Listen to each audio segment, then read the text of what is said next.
माना कि हमारे जीवन पर दुख तकलीफ़ों का अंबार हो, परंतु ये बात कभी मत भूलिएगा, उस जगत जननी की कृपा भी बहुत निरंतर हमारे जीवन पर प्रदर्शित हो रही है।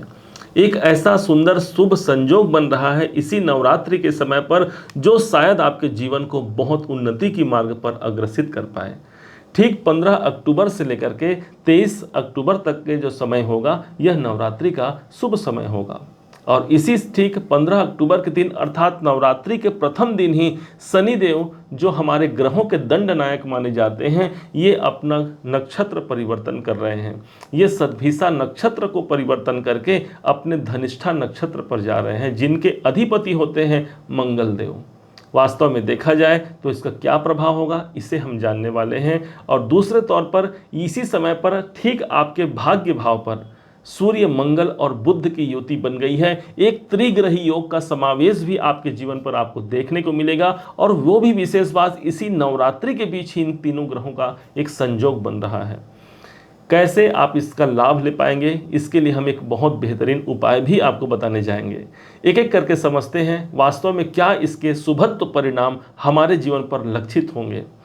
जैसे ही ये शनि देवता 15 अक्टूबर से 24 नवंबर तक रहेंगे धनिष्ठा नक्षत्र पर, इस दरमियान होगा क्या, मंगल के नक्षत्र पर रहेंगे, अर्थात इनकी जो राशि होती है मंगल की राशि आपके तीसरे घर, और साथ ही साथ यही आपके दसमाधिपति बनते हैं। दसमाधिपति होने का मतलब ये मानिए आपके कैरियर के स्वामी बनते हैं, आपके कर्मों के स्वामी बनते हैं मंगल देव।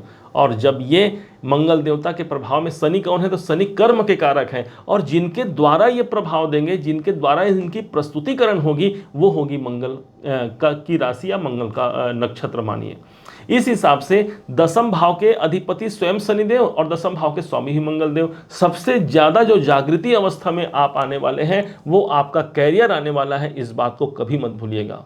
कैरियर में एक अच्छा प्रतिफल आपको देखने को मिल सकता है, आपके साहसों का परिणाम देखने को मिल सकता है। आपने अपने कर्तव्यों को जिया है, अपने कर्म को किया है, लेकिन अभी तक यदि कोई शुभ परिणाम प्राप्त नहीं हो पा रहे हैं, तो ये समझिए कि शायद उस माता जगदम्बा की कृपा हम पर नहीं हो पाई थी। जिस दिन उनका अनुग्रह हो जाएगा, याद रखिएगा, कोई भी विपत्ति, कोई भी ऐसा समय नहीं जो हमारे जीवन पर बुराई ला करके हमें बहुत ज़्यादा तकलीफ दे सके। उनकी अनुग्रह की स्थिति ही इस प्रकार है, शायद कैरियर में इस समय पर अच्छे खासे योग दिखाई पड़ते हैं। आप नौकरी करते हैं, जॉब करते हैं, व्यापार करते हैं, या किसी अन्य कार्य पर हो, सभी कार्यों में आप कोई भी कार्य करते हो, उस सभी कार्यों में आपको निरंतरता और प्रसिद्धि होते हुए आप देख सकते हैं। क्यों? क्योंकि दसम भाव ही वो स्थान है जो हमारे नेम फेम को प्रदर्शित करता है। भाई नाम तो एक होता है, एक नाम के कारण दुनिया में लोग सताए जाते हैं, एक नाम ही तो होता है जिसके कारण आप और हम दिन रात प्रयास करते हैं। और धन तो आज है कल नहीं रहेगा, लेकिन जिसके जीवन में काम निरंतर चलते रहे, उसके पास स्वतः ही धन चल करके आ जाता है। और यही समझिए काम बनने की स्थिति यहाँ पर सर्वाधिक बनती है। यही मंगल देवता सदैव के लिए आपके अपने कुंभ राशि के अनुसार सदैव के लिए ये आपके अपने पराक्रम के अधिपति बनते हैं, और इस कारण से इस समय पर पराक्रम कोई कम नहीं होगा भाई। आपके अंदर साहस की भी वृद्धि होगी। छोटे भाई बहनों का साथ और आप उनका सम्मान करते हुए उनका भी सहयोग आप अपने जीवन पर ले सकते हैं। मित्रों का सहयोग इस समय पर मिल सकता है। कोई एग्रीमेंट से संबंधित काम हो सकते हैं, कोई आपको लिखा पढ़ी करना है, कोई एग्रीमेंट करना है, उसके लिए समय अच्छा यहाँ पर आप मान सकते हैं। तीसरा घर हमारे पड़ोसियों का होता है, जो हमारे इर्द गिर्द जो लोग होते हैं, इनका भी सहयोग इस समय पर निकल करके हमारे जीवन पर प्रदर्शित होते हुए आप देख सकते हैं। और यही नहीं, जैसे ही 17 अक्टूबर सन 2023 का दिन आएगा, इसी दिन से सूर्यदेव महाराज, जो कि ग्रहों के वो माने गए हैं, ग्रहों के प्रधान ग्रह माने गए हैं, सभी ग्रहों को जो रश्मियां प्रदान करने वाले हैं, ये भगवान सूर्य नारायण आपके ठीक नवम भाव पर 7 नंबर अर्थात तुला राशि पर इनका गोचर हो जाएगा। इनका गोचर माना जाता है कि तुला राशि पर जब भगवान सूर्य जाते हैं, इनकी नीच की राशि है, यहाँ पर ये पीड़ित अवस्था में हो गए, लेकिन उस जगदीश्वरी, उस जगदम्बा ने इसे जाना और समझा। आपके विपत्तियों को उन्होंने जाना और समझा, और शायद इसी कारण से भगवान सूर्य के आने से पहले मंगल देवता को इसी भाव पर नियुक्त कर दिया है। 3 अक्टूबर से ऑलरेडी पहले से ही मंगल देवता आपके भाग्य भाव पर चल रहे हैं। और सूर्य भगवान का मानो उन्होंने आगमन का उन्होंने स्वीकार किया, सूर्य भगवान को प्रणाम किया कि हे सूर्य देवता आइए, मैं आपका अंग रक्षक आपकी सेवा में तत्पर हूँ। सूर्य और मंगल दोनों का कॉम्बिनेशन आपके जीवन पर भाग्य पर देखने को मिला। अभी भी एक ग्रह बचे हुए हैं। जैसे ही इसी नवरात्रि के समय पर 18 अक्टूबर का दिन आएगा, क्षमा कीजिए, जैसे ही 18 अक्टूबर का दिन आएगा, इस दिन भगवान बुद्ध देव, जो आपके योग कारक ग्रहों में इनकी गिनती की जाती है, आपके पंचमाधिपति बनते हैं। पंचमे से ये बुद्ध देव और साथ ही साथ आपके अष्टमाधिपति बनते हैं। ये जब चले जाते हैं सीधे अपने से एक घर आगे अर्थात भाग्य भाव पर, कैसे भाग्य की परिवर्तन नहीं होगी, आप स्वतः विचार कीजिए। त्रिग्रही योग का प्रभाव हमारे भाग्य पर आ गया। इसका प्रभाव ये हो गया कि 3 ग्रह, सूर्य राजा और मंगल सेनापति और बुद्ध हमारी बुद्धि क्षमता और ग्रहों के राजकुमार हैं। 3 ग्रहों का प्रभाव जब भाग्य पर आ जाए, भाग्य कैसे भी सोई हुई भाग्य है, कैसे भी मृत पड़ा भाग्य है, वहां पर जागृति उस माता रानी की कृपा से ही इस नवरात्रि के समय पर बन पाया है। आप ये समझिए, उच्चाधिकारियों का सहयोग इस समय पर मिलेगा। यदि आपने आशा छोड़ दिया है कहीं से कुछ प्राप्ति का, तो आशा मत हारिए, मत छोड़िए आशा, क्योंकि माना जाता है जहाँ पर मातेश्वरी की कृपा होती है वो इंसान सदैव अपने जीवन में श्रेष्ठता को प्राप्त होता है। और शायद इसी कारण से उच्चाधिकारियों का सपोर्ट आपको मिल सकता है। जहाँ से आपने आशा छोड़ दी है वहाँ से भी आपको एक आशा की किरण दिखाई पड़ सकती है, इस बात को मत भूलिएगा। नवम भाव हमारे उच्च शिक्षा का होता है। यदि आप विद्यार्थी हैं, हायर एजुकेशन ले रहे हैं, बाहर में जाकर के आप एजुकेशन ले रहे हैं, दोनों तीनों कंडीशन में ही आपके शिक्षा में बढ़ोतरी होने का एक साम्राज्य आपको देखने को मिल सकता है। नवम भाव चूंकि मेरे धार्मिक यात्राओं का होता है, 3 ग्रहों का प्रभाव है, त्रिग्रही योग का प्रभाव है। कोई धार्मिक यात्रा यदि आप करना चाहते हैं, धर्म से जुड़ा हुआ कोई कार्य करना चाहते हैं, समय अनुकूल है। आपको धर्म के प्रति इस समय पर आस्थावान होना चाहिए। और वैसे भी ग्रहों की स्थिति ऐसी बनी हुई है कि अपने आस्था है तो रास्ता है, आप मत भूलिएगा। आप आस्था को जागृत करते हुए एक आस्था को अपना स्वीकार कराइए और उसके द्वारा एक बहुत अच्छी स्थिति माता जगदम्बा आपके जीवन पर परिलक्षित होते हुए आपको दिखा जाएगी। इस बात को कभी मत भूलिएगा।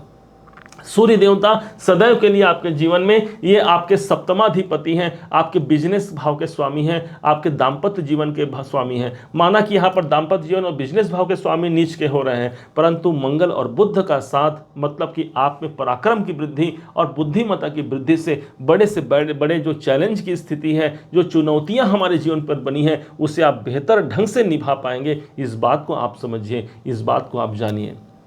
अब कैसे इस नवरात्रि के शुभ समय को हम अपने जीवन पर बहुत उन्नति कारक बना पाएं, कैसे इस नवरात्रि में हम श्रेष्ठ फल की प्राप्ति कर पाएं, इस बात को आप समझिएगा। माना जाता है सबसे जो उत्तम जो समय होता है नवरात्र का समय। ये जो समय होता है ये शक्ति की आराधना का समय माना गया है। इसमें शक्ति को जागृत किया जाता है। इसी कारण बहुत से लोग आपने देखा है पूरे साल भर से इस नवरात्रि के समय का इंतजार करते हैं। और आज देव योग से, आज देवी कृपा से इतने सुंदर ग्रहों का संयोग और नवरात्रि सामने आन पड़ा है।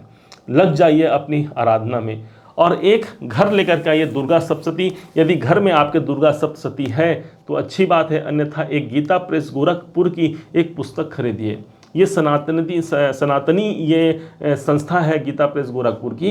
ये बहुत कम मार्जिन में अपने पुस्तक का विक्रय करते हैं, धर्म की स्थापना के लिए, धर्म की रक्षा के लिए कार्य करते हैं। हम भी अपने धर्म की रक्षा के लिए इन्हीं का यदि पुस्तक, यदि ये ग्रंथ खरीदते हैं तो ये मानिए कि हमने एक सहयोग प्रदान किया है धर्म को आगे बढ़ाने के लिए। और इसका पाठ, इसमें क्या विधि है, कैसे पाठ किया जाता है, कौन से मंत्रों का पाठ किया जाता है, सारा का सारा इसमें विधि विधान से आपको सब दिया गया है। मुख्य बात तो ये हो गई भाई कि इसमें संस्कृत और हिंदी दोनों ही रूप में दिया गया है। यदि आप संस्कृत पाठ कर सकते हैं तो संस्कृत पाठ कीजिए, और दूसरा यदि नहीं कर पाते तो हिंदी में से पाठ कीजिए। कौन से अध्याय की जागृति आपको करनी है तो ध्यान दीजिएगा। दुर्गा सप्तशती यदि पूरा पाठ आप नहीं कर पाते तो 9वें अध्याय का पाठ इस साल इस दुर्गा नवरात्रि के समय पर आपको करना आपके भाग्योन्नति में बहुत ज़्यादा सहायक हो सकता है। माना जाता है कि 9वें अध्याय का पाठ ही माता जगदम्बा की कृपा दिलाता है और साथ ही साथ भाग्योन्नति के लिए इससे बड़ा कोई ग्रंथ या इससे बड़ा कोई पुराण नहीं हो सकता। मार्कंडेय पुराण से यह लिया गया है और इसमें 700 श्लोक माने गए हैं। और इसमें से यदि नवम अध्याय का पाठ भी यदि हम कर लेते हैं, निश्चय माने भाग्योन्नति के मार्ग प्रशस्त हो जाएंगे, हमारे जीवन में सफलता के मार्ग खुल जाएंगे। मुझे आज भी याद है वो दिन जब हम अपने जीवन पर, आज से करीब करीब 20-25 साल का समय हो गया होगा, एग्जैक्ट मुझे तो याद नहीं, लेकिन हमने इसी दुर्गा सप्तशती से अपने जीवन का प्रारंभ किया था।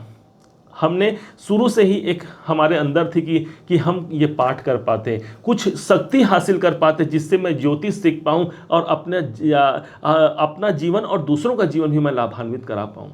लेकिन कुछ ज्ञान हम में नहीं था। तो उस समय की याद है, उस समय हमारे घर में कुछ नहीं, मतलब ये पुस्तक नहीं हुआ करता था। तब उसी समय हमने इस पुस्तक को खरीद करके लाया और ला करके सुबह प्रातः काल हमारे गांव में ही एक मंदिर हुआ करता था, माँ मनकेश्वरी माता की मंदिर थी वो, और आज भी वो मंदिर समाहित है, आज भी वो मंदिर है। हम अब जाना चाहते थे लेकिन जाए कैसे, क्योंकि हमें तो कोई ज्ञान नहीं।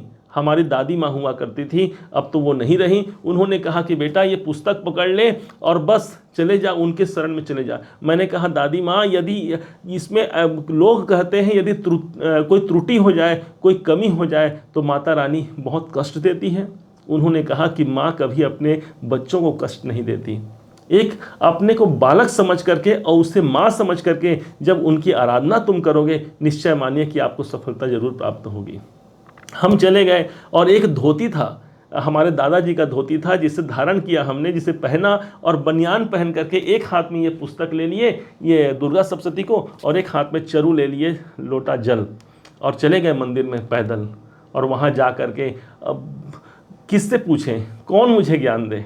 वो जो माता मनकेश्वरी माता थी, जो देवी वहाँ प्रतिष्ठित थी, हमने कहा हे माता मंत्रहीनम क्रियाहीनम, मुझे मंत्र नहीं आता, मुझे कोई क्रिया नहीं आता माता, मैं बस ये जानता हूँ मैं इसका पाठ कर रहा हूँ, अब आप जानिए इस पुत्र को आप बचाएं या फिर आप मारें। और ऐसा सोच करके हमने ये पाठ प्रारंभ किया। टूटी फूटी, कोई हमें संस्कृत भी नहीं आती थी, और जैसे तैसे करके 7 घंटे 8 घंटे में हम ये पूरा दुर्गा सप्तशती संपन्न करते थे। 9 दिन तक कंप्लीट किया। और तब का दिन है और आज का दिन है, उनकी कृपा से आज प्रसिद्धि और सब कुछ जो कुछ भी हमारे जीवन में है, ये सब इन्हीं की कृपा है। आप भी अपने इन्हीं 9 दिनों में कैसे आपका जीवन परिवर्तित नहीं होगा, स्वतः विचार कीजिए, लग जाइए आपके कार्यों में। इनसे बड़ा कोई ग्रंथ हो ही नहीं सकता। माँ जगदम्बा है जो कभी भी अपने बच्चे को कष्ट में नहीं देख सकती, और जब जब बच्चा कष्ट में होता है वही तो दौड़ करके आती है। एक पुकार लगाने की आवश्यकता है, क्यों विलंब कर रही सुनी न आर्तनाद को, भक्त की पुकार सुनी जात है न मात को। पुकार कीजिए और माता से मांगिए, सर्व बाधा विनिर्मुक्तो धन धान्य सुतान्वितः मनुष्यो मत प्रसादेन भविष्यति न संशया। हे मातेश्वरी, मेरे समस्त बाधाओं का आप हनन कीजिए माँ। मेरे जीवन में जो चुनौतियां हैं, जो कष्ट हैं, उसको आप निवारण कीजिए। धन धान्य की मेरे घर वृद्धि हो और भविष्य में कभी भी मुझे किसी प्रकार से तकलीफ न रहे माँ। सदैव मैं आपके चरणों का सेवक बन करके अपना जीवन यापन करूं। ऐसा विचार जिस दिन आपके मन में आ गया, एक क्षण का समय लगता है मात्र आपकी आर्तनाद, आपकी अंदर की आत्मा की आवाज़ को उन तक पहुंचने में। और जब उन तक पहुंच गई तो आप ये समझिए, पिता को आने में विलंब लग सकता है, एक माँ को आने में विलंब नहीं लगेगा। दौड़ करके आएंगी, आपके जीवन के सारे कष्टों को क्षण मात्र में वो दूर कर जाएंगी। उम्मीद है आप सबने इसे समझा, आप सबने इसे जाना।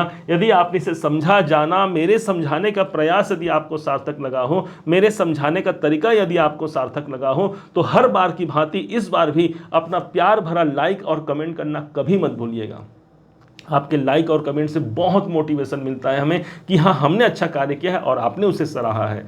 और हाँ, यदि अभी तक आपने चैनल को सब्सक्राइब नहीं किया है, सब्सक्राइब भी कीजिएगा। पुनः एक बार फिर आप सभी का दिवस बहुत मंगलमय हो, इन्हीं शुभकामनाओं के साथ। जय माता दी।